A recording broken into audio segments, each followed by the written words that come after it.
Canadian express entry immigration system ਨੂੰ ਲੈ ਕੇ ਚਿੰਤਾਵਾਂ ਵਧੀਆਂ। ਹੁਨਰਮੰਦ ਪ੍ਰਵਾਸੀ ਰੁਜ਼ਗਾਰ ਦੀ ਬੇਮੇਲਤਾ ਅਤੇ ਗੁੰਮਰਾਹਕੁੰਨ ਉਮੀਦਾਂ ਨਾਲ ਸੰਘਰਸ਼ ਕਰਦੇ ਹਨ ਜਦੋਂ ਇੱਕ ਗਲੋਬਲ ਹੁਨਰ ਦੀ ਦੁਨੀਆ ਵਿੱਚ ਅਖੌਤੀ ਕੈਨੇਡੀਅਨ ਕੰਮ ਦੇ ਤਜਰਬੇ ਬਾਰੇ ਪੁੱਛਿਆ ਜਾਂਦਾ ਹੈ। Canadian express entry immigration system ਸ਼ੁਰੂ ਵਿੱਚ ਹੁਨਰਮੰਦ ਕਾਮਿਆਂ ਨੂੰ ਕੈਨੇਡਾ ਦੀ ਲੇਬਰ ਫੋਰਸ ਵਿੱਚ ਆਕਰਸ਼ਿਤ ਕਰਨ ਦੀ ਯੋਗਤਾ ਲਈ ਸ਼ਲਾਘਾ ਕੀਤੀ ਗਈ ਸੀ, ਨੂੰ ਜਾਂਚ ਦਾ ਸਾਹਮਣਾ ਕਰਨਾ ਪੈ ਰਿਹਾ ਹੈ ਕਿਉਂਕਿ ਕੁਝ ਇਮੀਗ੍ਰੈਂਟਸ ਰਿਪੋਰਟ ਕਰਦੇ ਹਨ ਚੁਣੌਤੀਆਂ ਜਿਨ੍ਹਾਂ ਨੇ ਉਹਨਾਂ ਨੂੰ ਰੁਜ਼ਗਾਰ ਵਿੱਚ ਉਹਨਾਂ ਦੀ ਯੋਗਤਾ ਤੋਂ ਬਹੁਤ ਹੇਠਾਂ ਛੱਡ ਦਿੱਤਾ ਹੈ। ਐਕਸਪ੍ਰੈਸ ਐਂਟਰੀ ਰਾਹੀਂ ਅਪਲਾਈ ਕਰਨ ਵਾਲੇ ਬਹੁਤ ਸਾਰੇ ਹੁਨਰਮੰਦ ਪੇਸ਼ੇਵਰ ਕੈਨੇਡਾ ਦੇ ਹੁਨਰਮੰਦ ਨੌਕਰੀ ਦੇ ਮੌਕਿਆਂ ਦੇ ਵਾਅਦੇ ਦੁਆਰਾ ਖਿੱਚੇ ਗਏ ਹਨ। ਇਹਨਾਂ ਬਿਨੈਕਾਰਾਂ ਦੀ ਚੋਣ ਉਹਨਾਂ ਦੀ ਸਿੱਖਿਆ, ਅੰਤਰਰਾਸ਼ਟਰੀ ਤਜਰਬੇ ਅਤੇ ਪੇਸ਼ੇਵਰ ਯੋਗਤਾਵਾਂ ਦੇ ਆਧਾਰ ਤੇ ਕੀਤੀ ਜਾਂਦੀ ਹੈ। ਹਾਲਾਂਕਿ ਇੱਕ ਵਾਰ ਕੈਨੇਡਾ ਵਿੱਚ ਪਹੁੰਚਣ ਤੋਂ ਬਾਅਦ ਬਹੁਤ ਸਾਰੇ ਪ੍ਰਵਾਸੀਆਂ ਨੂੰ ਇੱਕ ਅਸਲੀਅਤ ਦਾ ਸਾਹਮਣਾ ਕਰਨਾ ਪੈਂਦਾ ਹੈ ਜੋ ਇਹਨਾਂ ਉਮੀਦਾਂ ਦੇ ਨਾਲ ਟਕਰਾਉਂਦੀ ਹੈ। ਇੱਕ ਮਹੱਤਵਪੂਰਨ ਰੁਕਾਵਟ ਕੈਨੇਡੀਅਨ ਕੰਮ ਦੇ ਤਜਰਬੇ ਲਈ ਕੈਨੇਡਾ ਦੀ ਤਰਜੀਹ ਹੈ, ਜੋ ਅਕਸਰ ਵਿਦੇਸ਼ੀ ਸਿੱਖਿਅਤ ਪੇਸ਼ੇਵਰਾਂ ਨੂੰ ਨੁਕਸਾਨ ਵਿੱਚ ਪਾਉਂਦੀ ਹੈ। ਐਕਸਪ੍ਰੈਸ ਐਂਟਰੀ ਤਹਿਤ ਕੈਨੇਡਾ ਆਏ ਭਾਰਤ ਤੋਂ ਇੰਜੀਨੀਅਰ ਅਜੇ ਮਹਿਤਾ ਕਹਿੰਦੇ ਹਨ, ਉਹ ਵਿਦੇਸ਼ਾਂ ਵਿੱਚ ਤੁਹਾਡੀ ਯੋਗਤਾ ਅਤੇ ਕੰਮ ਦੇ ਇਤਿਹਾਸ ਬਾਰੇ ਪੁੱਛਦੇ ਹਨ, ਪਰ ਜਦੋਂ ਤੁਸੀਂ ਪਹੁੰਚਦੇ ਹੋ ਤਾਂ ਕੈਨੇਡੀਅਨ ਤਜਰਬੇ ਦੀ ਘਾਟ ਇੱਕ ਰੁਕਾਵਟ ਪੈਦਾ ਕਰ ਸਕਦੀ ਹੈ। ਮੈਂ ਉੱਚ ਯੋਗਤਾ ਪ੍ਰਾਪਤ ਹਾਂ, ਪਰ ਮੈਨੂੰ ਪੂਰਾ ਕਰਨ ਲਈ ਇੱਕ ਵੱਖਰੇ ਖੇਤਰ ਵਿੱਚ ਕੰਮ ਕਰਨਾ ਪਿਆ ਹੈ।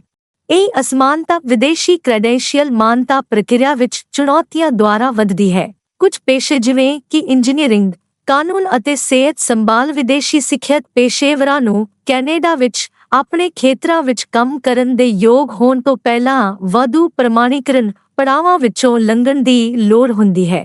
ਨਤੀਜੇ ਵਜੋਂ ਹੁਨਰਮੰਦ ਪ੍ਰਵਾਸੀ ਅਕਸਰ ਆਪਣੇ ਆਪ ਨੂੰ ਸ਼ੁਰੂਆਤੀ ਤੌਰ ਤੇ ਗੈਰ-ਹੁਨਰਮੰਦ ਨੌਕਰੀਆਂ ਵਿੱਚ ਲੱਭਦੇ ਹਨ, ਜਿਨ੍ਹਾਂ ਦੀ ਬਹੁਤ ਜ਼ਿਆਦਾ ਮੰਗ ਵੀ ਹੁੰਦੀ ਹੈ, ਪਰ ਉਹ ਨਹੀਂ ਜੋ ਉਹ ਅਰਜ਼ੀ ਦੇਣ ਵੇਲੇ ਉਮੀਦ ਕਰਦੇ ਹਨ।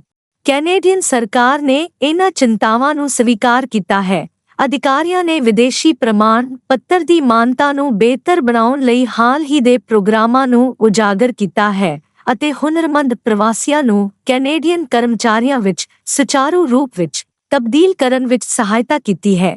ਪ੍ਰਵਾਸੀ ਸਹਾਇਤਾ ਸੰਸਥਾਵਾਂ ਵੀ ਇਸ ਵੱਡੀ ਚੁਣੌਤੀ ਨੂੰ ਹੱਲ ਕਰਨ ਲਈ ਕੰਮ ਕਰ ਰਹੀਆਂ ਹਨ। ਸਲਾਹਕਾਰ ਪ੍ਰੋਗਰਾਮਾਂ, ਨੈੱਟਵਰਕਿੰਗ ਦੇ ਮੌਕੇ ਅਤੇ ਵਿਦਿਅਕ ਸਰੋਤਾਂ ਦੀ ਪੇਸ਼ਕਸ਼ ਕਰ ਰਹੀਆਂ ਹਨ। ਜਿਵੇਂ ਕਿ ਕੈਨੇਡਾ ਦੀ ਐਕਸਪ੍ਰੈਸ ਐਂਟਰੀ ਪ੍ਰਣਾਲੀ ਵਿਕਸਿਤ ਹੋ ਰਹੀ ਹੈ, ਇਸ ਦਾ ਉਦੇਸ਼ ਲੇਬਰ ਮਾਰਕੀਟ ਦੇ ਮੌਕਿਆਂ ਦੇ ਨਾਲ ਪ੍ਰਵਾਸੀ ਯੋਗਤਾਵਾਂ ਨੂੰ ਬਿਹਤਰ ਢੰਗ ਨਾਲ ਜੋੜਨਾ ਹੈ ਤਾਂ ਜੋ ਇਹ ਯਕੀਨੀ ਬਣਾਇਆ ਜਾ ਸਕੇ ਕਿ ਹੁਨਰਮੰਦ ਨਵੇਂ ਆਉਣ ਵਾਲੇ ਉਹਨਾਂ ਖੇਤਰਾਂ ਵਿੱਚ ਤਰੱਕੀ ਕਰ ਸਕਦੇ ਹਨ ਜਿਨ੍ਹਾਂ ਲਈ ਉਹਨਾਂ ਨੂੰ ਭਰਤੀ ਕੀਤਾ ਗਿਆ ਸੀ। ਆਖਰਕਾਰ ਪ੍ਰਵਾਸੀਆਂ ਅਤੇ ਕੈਨੇਡੀਅਨ ਆਰਥਿਕਤਾ ਦੋਵਾਂ ਨੂੰ ਲਾਭ ਪਹੁੰਚਾਉਣਾ ਹੈ। Networking barriers Canadian job market ਵਿੱਚ ਹੁਨਰਮੰਦ ਪ੍ਰਵਾਸੀਆਂ ਨੂੰ ਚੁਣੌਤੀ ਦਿੰਦੇ ਹਨ। ਕੈਨੇਡਾ ਵਿੱਚ ਨੌਕਰੀ ਲੱਭਣ ਵਾਲਿਆਂ ਲਈ ਨੈੱਟਵਰਕਿੰਗ ਇੱਕ ਮਹੱਤਵਪੂਰਨ ਕਾਰਕ ਬਣ ਗਈ ਹੈ ਪਰ ਬਹੁਤ ਸਾਰੇ ਹੁਨਰਮੰਦ ਪ੍ਰਵਾਸੀਆਂ ਲਈ ਇਹਨਾਂ ਕੁਨੈਕਸ਼ਨਾਂ ਨੂੰ ਬਣਾਉਣਾ ਉਹਨਾਂ ਦੀਆਂ ਯੋਗਤਾਵਾਂ ਨਾਲ ਮੇਲ ਖਾਂਦਾ ਰੁਜ਼ਗਾਰ ਲੱਭਣ ਵਿੱਚ ਇੱਕ ਮਹੱਤਵਪੂਰਨ ਰੁਕਾਵਟ ਪੇਸ਼ ਕਰਦਾ ਹੈ। ਲਗਭਗ 60% ਕੈਨੇਡੀਅਨ ਨੌਕਰੀਆਂ ਨੈੱਟਵਰਕਿੰਗ ਅਤੇ ਰੈਫਰਲ ਦੁਆਰਾ ਭਰੀਆਂ ਜਾਣ ਦੇ ਨਾਲ ਹੁਨਰਮੰਦ ਨਵੇਂ ਆਏ ਲੋਕ ਅਕਸਰ ਆਪਣੇ ਆਪ ਨੂੰ ਸਥਾਨਕ ਨੈੱਟਵਰਕਾਂ ਤੋਂ ਬਿਨਾਂ ਇੱਕ ਨੁਕਸਾਨ ਵਿੱਚ ਪਾਉਂਦੇ ਹਨ ਜੋ ਬਹੁਤ ਸਾਰੇ ਕੈਨੇਡੀਅਨ ਜਨਮੇ ਕਾਮਿਆਂ ਕੋਲ ਹੁੰਦੇ ਹਨ। ਨਵੇਂ ਪ੍ਰਵਾਸੀਆਂ ਲਈ ਕੈਨੇਡੀਅਨ ਜੌਬ ਮਾਰਕੀਟ ਵਿੱਚ ਦਾਖਲ ਹੋਣਾ ਸਿਰਫ ਰੈਜ਼ਿਊਮੇ ਜਮ੍ਹਾਂ ਕਰਨ ਤੋਂ ਵੱਧ ਹੈ। ਉਦਯੋਗ ਦੇ ਮਾਹਰ ਇਸ ਗੱਲ ਤੇ ਜ਼ੋਰ ਦਿੰਦੇ ਹਨ ਕਿ ਬਹੁਤ ਸਾਰੀਆਂ ਨੌਕਰੀਆਂ ਜਨਤਕ ਤੌਰ ਤੇ ਪੋਸਟ ਨਹੀਂ ਕੀਤੀਆਂ ਜਾਂਦੀਆਂ ਹਨ, ਜਿਸ ਨਾਲ ਨਿੱਜੀ ਸੰਪਰਕ ਹੁਨਰਮੰਦ ਰੁਜ਼ਗਾਰ ਪ੍ਰਾਪਤ ਕਰਨ ਲਈ ਇੱਕ ਮਹੱਤਵਪੂਰਨ ਮਾਰਗ ਬਣਦੇ ਹਨ। ਟੋਰਾਂਟੋ ਸੈਟਲਮੈਂਟ ਏਜੰਸੀ ਦੀ ਕੈਰੀਅਰ ਕੋਚ ਲੀਜ਼ਾ ਟ੍ਰੈਂਬਲੇ ਕਹਿੰਦੀ ਹੈ, ਕੈਨੇਡੀਅਨ ਰੁਜ਼ਗਾਰਦਾਤਾ ਅਕਸਰ ਅਜਿਹੇ ਵਿਅਕਤੀਆਂ ਨੂੰ ਨੌਕਰੀ ਤੇ ਰੱਖਣਾ ਪਸੰਦ ਕਰਦੇ ਹਨ ਜਿਨ੍ਹਾਂ ਨੂੰ ਉਹਨਾਂ ਦੇ ਕਿਸੇ ਜਾਣਕਾਰ ਦੁਆਰਾ ਜ਼ਮਾਨਤ ਦਿੱਤੀ ਜਾਂਦੀ ਹੈ। ਇਹ ਉਹਨਾਂ ਨਵੇਂ ਲੋਕਾਂ ਲਈ ਚੁਣੌਤੀਪੂਰਨ ਹੈ ਜਿਨ੍ਹਾਂ ਕੋਲ ਇੱਥੇ ਕੋਈ ਨੈੱਟਵਰਕ ਨਹੀਂ ਹੈ ਅਤੇ ਉਹ ਸ਼ੁਰੂ ਤੋਂ ਸ਼ੁਰੂ ਕਰ ਰਹੇ ਹਨ।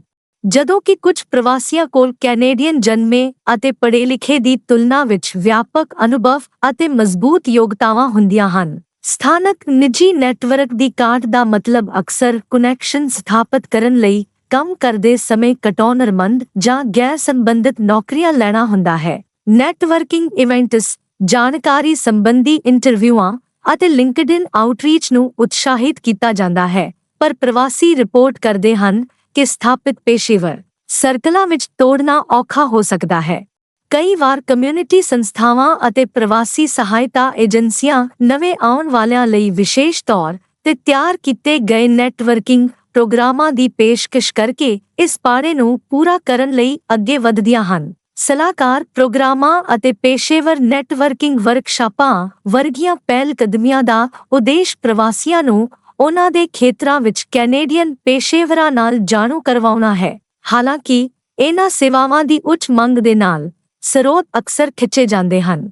ਇਸ ਤੋਂ ਇਲਾਵਾ ਇੰਜੀਨੀਅਰਿੰਗ ਅਤੇ ਹੈਲਥਕੇਅਰ ਵਰਗੇ ਕੁਝ ਸੈਕਟਰਾਂ ਦੀਆਂ ਰੈਗੂਲੇਟਰੀ ਲੋੜਾਂ ਹੁੰਦੀਆਂ ਹਨ ਜੋ ਰੁਜ਼ਗਾਰ ਵਿੱਚ ਦੇਰੀ ਕਰਦੀਆਂ ਹਨ, ਜਿਸ ਨਾਲ ਨੈਟਵਰਕਿੰਗ ਦੇ ਮੌਕਿਆਂ ਤੋਂ ਹੋਰ ਅਲੱਗ-ਥਲੱਗ ਹੁੰਦਾ ਹੈ। ਜਦੋਂ ਕਿ ਸਰਕਾਰੀ ਅਤੇ ਗੈਰ-ਲਾਭਕਾਰੀ ਪ੍ਰੋਗਰਾਮ ਹੌਲੀ-ਹੌਲੀ ਹੋਰ ਸਹਾਇਤਾ ਪ੍ਰਦਾਨ ਕਰਨ ਲਈ ਵਿਸਤਾਰ ਕਰ ਰਹੇ ਹਨ। ਬਹੁਤ ਸਾਰੇ ਹੁਨਰਮੰਦ ਪ੍ਰਵਾਸੀ ਆਪਣੇ ਆਪ ਨੂੰ ਨੌਕਰੀ ਦੇ ਬਾਜ਼ਾਰਾਂ ਵਿੱਚ ਨੈਵੀਗੇਟ ਕਰਦੇ ਹੋਏ ਪਾਉਂਦੇ ਹਨ ਜੋ ਸਥਾਨਕ ਹਵਾਲਿਆਂ ਤੋਂ ਬਿਨਾਂ ਬਾਹਰਲੇ ਲੋਕਾਂ ਲਈ ਬੰਦ ਜਾਪਦੇ ਹਨ। ਕੈਨੇਡੀਅਨ ਸਰਕਾਰ ਨੇ ਰੁਜ਼ਗਾਰਦਾਤਾਵਾਂ ਨਾਲ ਜੁੜਨ ਵਿੱਚ ਹੁਨਰਮੰਦ ਪ੍ਰਵਾਸੀਆਂ ਦੀ ਸਹਾਇਤਾ ਦੀ ਮਹੱਤਤਾ ਨੂੰ ਸਵੀਕਾਰ ਕੀਤਾ ਹੈ। ਹਾਲ ਹੀ ਦੇ ਸਾਲਾਂ ਵਿੱਚ ਕੈਨੇਡਾ ਦੇ ਵਿਦੇਸ਼ੀ ਪ੍ਰਮਾਣ ਪੱਤਰ ਮਾਨਤਾ ਪ੍ਰੋਗਰਾਮ ਅਤੇ ਵਰਕਪਲੇਸ ਏਕੀਕਰਨ ਪ੍ਰੋਗਰਾਮਾਂ ਵਰਗੀਆਂ ਪਹਿਲਕਦਮੀਆਂ ਦਾ ਉਦੇਸ਼ ਹੁਨਰਮੰਦ ਪ੍ਰਵਾਸੀਆਂ ਨੂੰ ਕੈਨੇਡੀਅਨ ਰੁਜ਼ਗਾਰਦਾਤਾਵਾਂ ਨਾਲ ਬਿਹਤਰ ਮੇਲ ਕਰਨਾ ਹੈ। ਹਾਲਾਂਕਿ ਜਿਵੇਂ ਕਿ ਨੈਟਵਰਕਿੰਗ ਕੈਨੇਡੀਅਨ ਨੌਕਰੀ ਦੀ ਭਾਲ ਦਾ ਇੱਕ ਬੁਨਿਆਦੀ ਹਿੱਸਾ ਹੈ, ਬਹੁਤ ਸਾਰੇ ਨਵੇਂ ਪ੍ਰਵਾਸੀਆਂ ਨੂੰ ਉਨ੍ਹਾਂ ਦੀ ਮੁਹਾਰਤ ਦੇ ਅਨੁਸਾਰ ਸੰਪਰਕ ਅਤੇ ਕਰੀਅਰ ਸਥਾਪਿਤ ਕਰਨ ਵਿੱਚ ਮਦਦ ਕਰਨ ਲਈ ਸਰੋਤਾਂ ਦੇ ਨਿਰੰਤਰ ਵਿਸਤਾਰ ਦੀ ਉਮੀਦ ਕਰਦੇ ਹਨ। ਫਿਲਹਾਲ ਹੁਨਰਮੰਦ ਪ੍ਰਵਾਸੀਆਂ ਨੂੰ ਕੈਨੇਡਾ ਦੇ ਗੁੰਝਲਦਾਰ ਨੌਕਰੀ ਬਾਜ਼ਾਰ ਵਿੱਚ ਮੌਕਾ ਪ੍ਰਾਪਤ ਕਰਨ ਲਈ ਜ਼ਰੂਰੀ ਸਬੰਧ ਬਣਾਉਣ ਲਈ ਲਿੰਕਡਇਨ ਨੈਟਵਰਕਿੰਗ, ਵਾਲੰਟੀਅਰ ਮੌਕੇ ਅਤੇ ਸਥਾਨਕ ਕਾਰੋਬਾਰੀ ਸਮਾਗਮਾਂ ਸਮੇਤ ਸਾਰੇ ਉਪਲਬਧ ਸਰੋਤਾਂ ਦਾ ਲਾਭ ਉਠਾਉਣ ਲਈ ਉਤਸ਼ਾਹਿਤ ਕੀਤਾ ਜਾਂਦਾ ਹੈ। ਅੰਤ ਵਿੱਚ ਦੋਸਤੋ, ਇਸ ਭੁਲੇਖੇ ਵਿੱਚ ਨਾ ਪੈਣਾ ਕਿ ਤੁਹਾਡੇ ਵਿਦੇਸ਼ ਵਿੱਚ ਕੰਮ ਕਰਨ ਦੇ ਤਜਰਬੇ ਨੂੰ ਕੈਨੇਡਾ ਵਿੱਚ ਮਾਨਤਾ ਮਿਲੇਗੀ। ਕੈਨੇਡਾ ਜੌਬ ਮਾਰਕੀਟ ਲਈ ਰਵਾਨਾ ਹੋਣ ਤੋਂ ਪਹਿਲਾਂ ਪੱਕੀ ਨੌਕਰੀ ਦੀ ਪੇਸ਼ਕਸ਼ ਪ੍ਰਾਪਤ ਕਰੋ। ਯਾਦ ਰਹੇ ਕਿ ਅਖੌਤੀ ਕੈਨੇਡੀਅਨ ਤਜਰਬੇ ਦੀ ਇਹ ਸਮੱਸਿਆ ਹਾਲ ਦੀ ਨਹੀਂ, ਸਗੋਂ ਦਹਾਕਿਆਂ ਪੁਰਾਣੀ ਹੈ।